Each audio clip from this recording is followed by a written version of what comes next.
पोपटलाल पूरे दिल्ली शहर में बड़ी बड़ी डींगे मारने के लिए प्रसिद्ध था। साथ ही वो अव्वल दर्जे का पेटू भी था।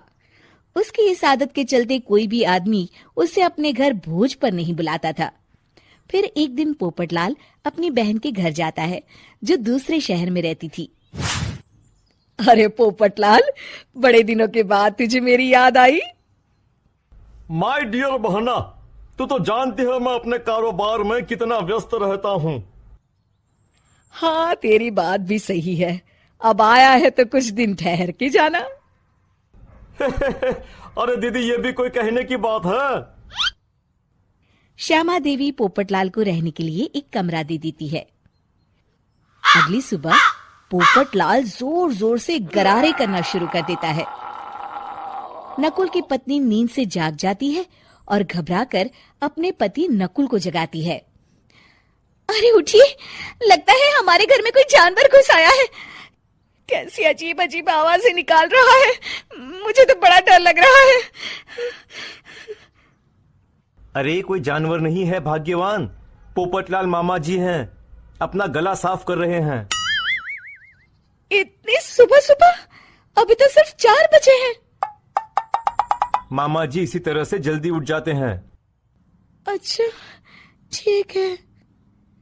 नकुल की पत्नी जैसे ही सोने लगती है और जल्दी नाश्ता भी करते हैं। क्या मतलब? मुझे अभी उठ के उनके लिए चाय नाश्ता बनाना पड़ेगा? हाँ। अरे मर गई रे, अब मेरा क्या होगा? फिर थोड़ी देर के बाद नकुल की पत्नी मामा जी के लिए चाय नाश्ता बनाने में जुट जाती है। अरे भाई वाह, बड़ी अच्छी खुशबू आ रही है। बहू, जो भी बना रही हो फटाफट ले आओ, जोरों की भूख लगी है। हाँ मामा जी, अभी लाती हूँ।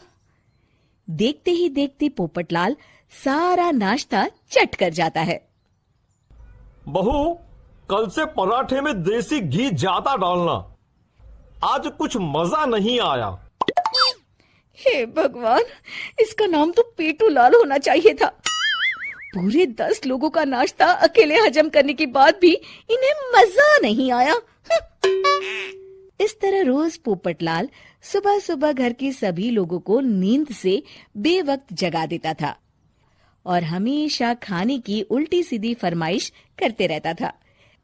देखते ही देखते गुप्ता परिवार की दिनचर्या अस्त व्यस्त हो जाती है।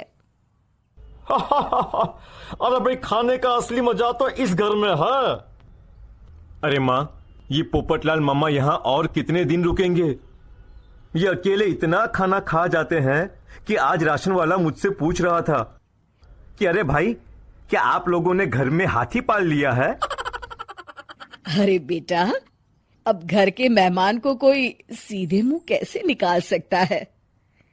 माँ जी, अब बर्दाश्त की इंतहा हो गई है। मैं अकेले इतना काम नहीं कर सकती। आखिर मैं भी इंसान हूँ। मैं कल ही अपने मायके चली जाऊंगी। अरे भाग्यवान, हम सबको मुसीबत में अकेला छोड़कर तुम कहाँ जा रही हो? जरा सब्र करो, मैं कुछ सोचता हूँ। अगले दिन एक डॉक्टर साहब उस घर में आते हैं। अरे नकुल बेटा, ये डॉक्टर यहाँ क्यों आया है?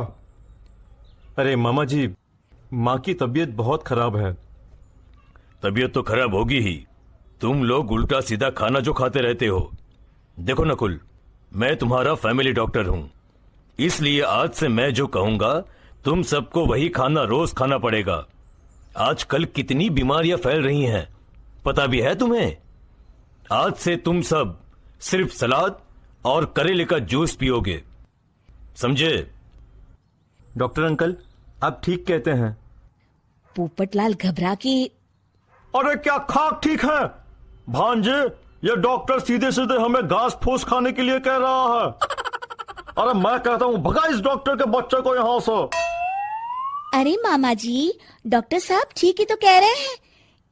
इसी बहाने आपका इतना बड़ा पेट जो बाहर निकला हुआ है वो अंदर हो जाएगा।